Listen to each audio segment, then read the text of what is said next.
Isa sa mga huling araw ng Disyembre, naglalaro ng tresilyo sa sala ang Kapitan General kasama sina Padre Sibila, Padre Irene, Padre Fernandez at Simon. Tinanong ni Simon sina Padre Sibila at Padre Irene kung ano ang kanilang itataya. Ano ba ang maitataya namin? Ang general ay makatataya ng anumang maibigan, ngunit kami mga pari. Kayo ni Padre Irene ay magbabayad ng pagkakawang gawa, panalangin at kabaitan. Alam ninyong ang kabaitang taglay ng bawat isa ay hindi katulad ng mga brilyanteng na paglilipat-lipat ng kamay.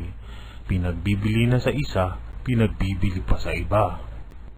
Kung gayoy, papayag akong bayaran na lamang ng mga pangako.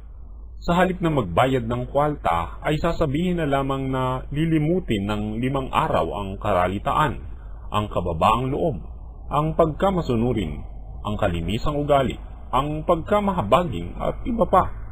Maliit na bagay laban sa aking brilyante. At tinapik ni Simon sa balikat ang general.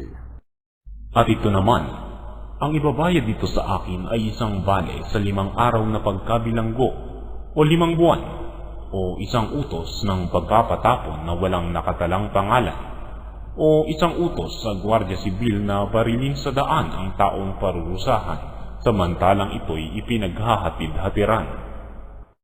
Ano naman ang mapapala ninyo? Malaki! Ang nais ko'y lipulin ang lahat ng may masasamang budhi.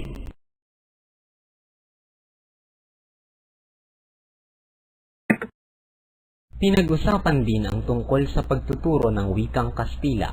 Mapangahas na hiling bukod sa paglaktaw sa ating kapangyarihan. Ang kahiling ay kahina-hinala. Isang anyo ng paghimagsik, pag-aalsa.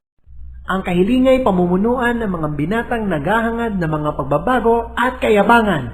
Ang isa sa kanila ay nagngangalang Isagani, pamangkin ng paring Indio, si Padre Florentino. Siya ang paborito kong mag-aaral. Iyata't paborito ninyo? Muntik na kaming magsuntukan yan sa bapor. Napakawalang galang na itinulak din ako.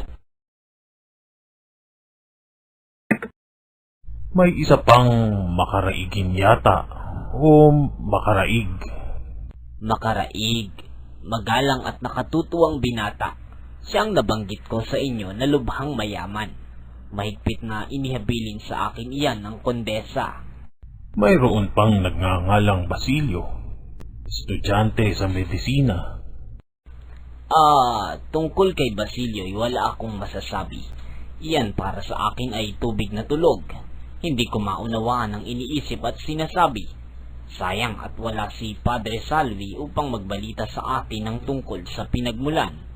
Bigla narinig kong patang musmus pa iyay nagkaroon na ng usapin laban sa mga Gwardiya Sibil. Ang kanyang amay napatay sa hindi ko matandaan kung anong gulo. Ganyan pala. Itala ninyo ang pangalang iyan.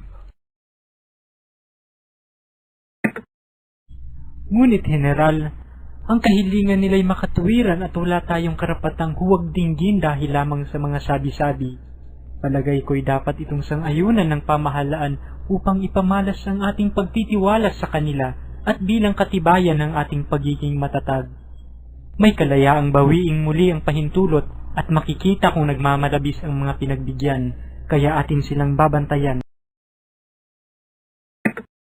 Bago natapos ang usapan, Aking General, naririto ang anak na babae ni Kabesang Tales at nagmamakaawang palayain na ang kanyang ingkong na dinakip sa halip ng kanyang ama. Hindi ba pwedeng mananghali muna ng matahimik?